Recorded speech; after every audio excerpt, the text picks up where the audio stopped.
ఎవరికైనా ఇష్టం ఉంటే ఆయన చదువుకోమని చెప్పండి. రామ్ గోపాల్ వర్మ గారు పోస్టులు పెట్టేటప్పుడు నిజంగా మీకు వాళ్ళ అభిమాన వర్గాలు బాధపడతారు నో ఆ అల్లర్లు జరుగుతాయి అనే ఉద్దేశం లేదు.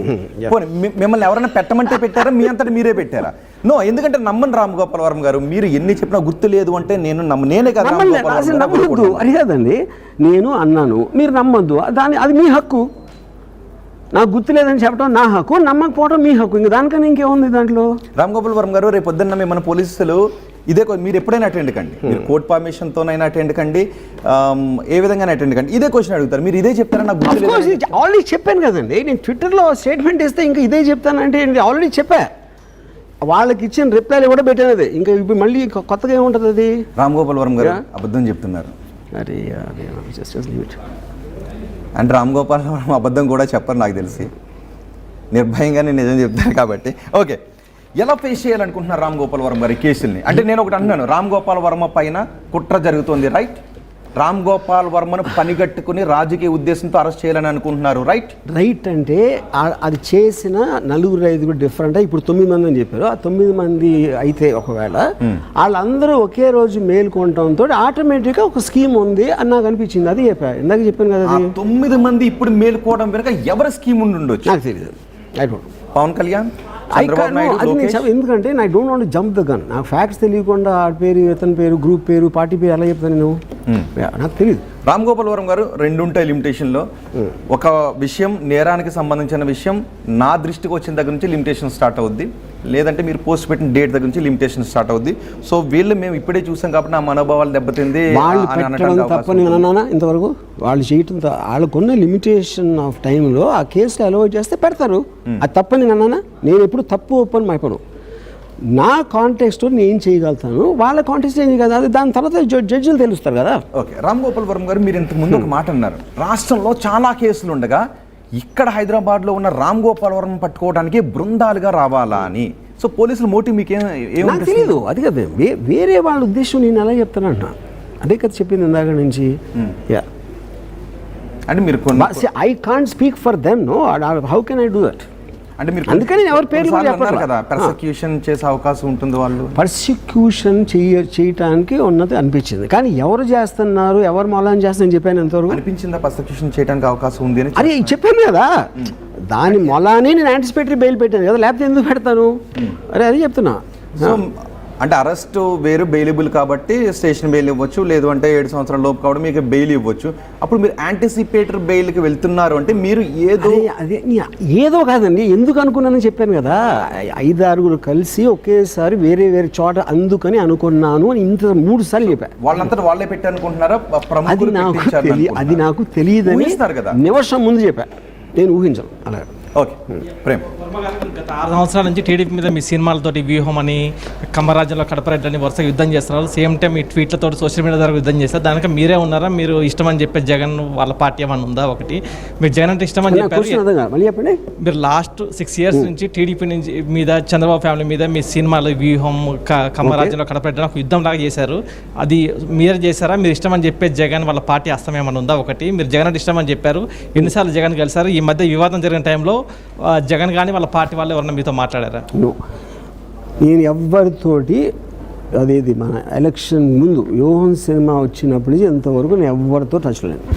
ఎందుకంటే నాకు అప్పుడు టచ్లో ఉన్నా కూడా సినిమాకి సంబంధించి మీరు గుర్తులేదని చెప్తున్నారు మీ ట్వీట్లు. అంటే తెలుగు తప్పించుకోవాలని చూస్తున్నారా మీరు ఏమైనా చట్టాలు?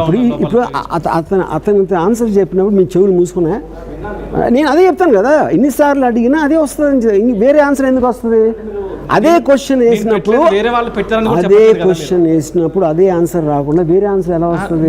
నేను కాదు, వేరే వాళ్ళు పెట్టారు, హ్యాక్ చేశారు, నాకు తెలియదని కూడా చెప్పండి. నేను చెప్పాను అదే, నాకు తెలియదని చెప్తున్నా. హ్యాక్ చేశారా, అసలు ఉందా లేదా నేను తెలియదని చెప్తే ఉంటుంది కదా, ఎవరు పెట్టారు ఏంటనేది ఎందుకు ఏం అవసరం లేదు. నేను 1 year బ్యాక్ వేల ట్వీట్లు పెట్టుండా ఈ మధ్యలో, నేను దాంట్లో ఏ ట్వీట్ పెట్టానా లేదా అని నాకు గుర్తులేదని చెప్తున్నా, అంతే, సింపుల్ ఆన్సర్. డిలీట్ మీరు చేశారా ఏమన్నా? ఏది డిలీట్ అయింది కూడా మీకు తెలియదా? డిలీట్ అయింది. My office will be doing so many things. My Twitter account is also handled by my office. ఇప్పుడు ఇది ఆన్సర్ కోర్టులో చెప్తే కోర్టు నమ్ముతుందని అనుకుంటున్నారా? అది మీరు బయటపడటానికి అవకాశం ఉన్న గ్రౌండ్ అని మీరు అనుకుంటున్నారా? నాకు ఎలా తెలుస్తుంది?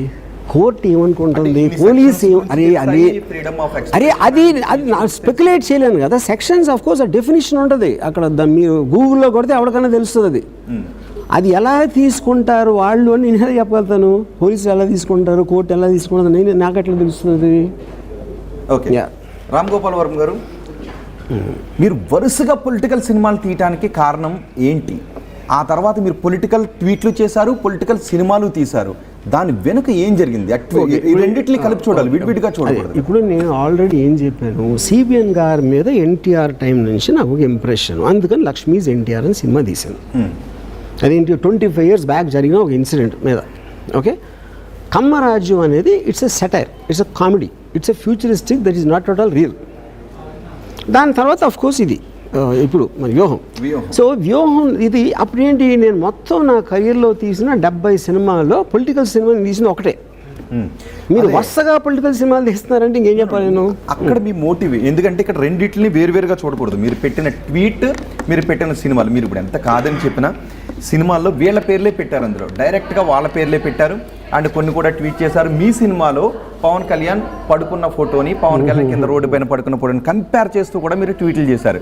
ఒరిజినల్ పవన్ కళ్యాణ్ ఇలా పడుకున్నాడు, నా సినిమాలో హీరో పవన్ కళ్యాణ్ ఇలా పడుకున్నాడు, కానీ ఇవి మాత్రం నేను పెట్టానో లేదో గుర్తు లేదని మీరు అంటున్నారు, రైట్? సో ఈ ట్వీట్లు వెనుక ఆ పొలిటికల్ సినిమాలు తీస్తూ వస్తూ వ్యూహం సినిమా ఫంక్షన్లో కూడా మీరు రెడ్ బుక్ గురించి మాట్లాడారు. అది ఎర్ర బుక్క, ఎర్రి బుక్క, కరెక్ట్. ఆ రంగులు వేసుకునే వ్యక్తి అంటూ పవన్ కళ్యాణ్ గురించి మాట్లాడి బర్రెలక్క, రంగులు వేసుకునే వ్యక్తిని నేను ఎప్పుడు అలా, అది మాత్రం చూపించాను. రంగులు వేసుకునే వ్యక్తి పవన్ కళ్యాణ్ అది అనలేదు, ఎందుకంటే నా నేచర్ నాకు తెలుసు, నా నేచర్ ఎలాంటి మాటలు వాడతాను అని నాకు తెలుసు. ఓకే, నేను అది చూపిస్తాను. రైట్, ఇప్పుడు ఒక క్వశ్చన్ అడగండి, ఈ లోపు నేను చూపిస్తాను. ఆర్జీవి గారు, వైసీపీ గవర్నమెంట్ ఉన్నప్పుడు రఘురామకృష్ణంరాజుని జైల్లో వేసి కొట్టారు. మీరు ఇప్పుడు ఒక టూ వీక్స్ టైం అడిగినట్టున్నారు, కొంత టైం. ఒకవేళ మీరు అరెస్ట్ అయిన తర్వాత మీకు అలాంటి సిచ్యువేషన్ వస్తే, అరే నేను ఇప్పుడు వాళ్ళు వదిలేసి బయట ఎవడో నన్ను కత్తితో పొడిసేయచ్చు, నా మీద బాంబు వేయచ్చు, ఏదైనా చేయొచ్చు కదా ఎవరైనా, అది క్రైమ్ అవుతుంది. ఇంక్లూడింగ్ ఒకవేళ వాళ్ళు చేసి ఉంటే నాకు తెలియదు రఘురామకృష్ణ గారి. సో అలాంటిది ఎవరు చేసినా క్రైమ్ అవుతుంది. That will happen in due process. అదే ఇంతకు చెప్పింది నేను.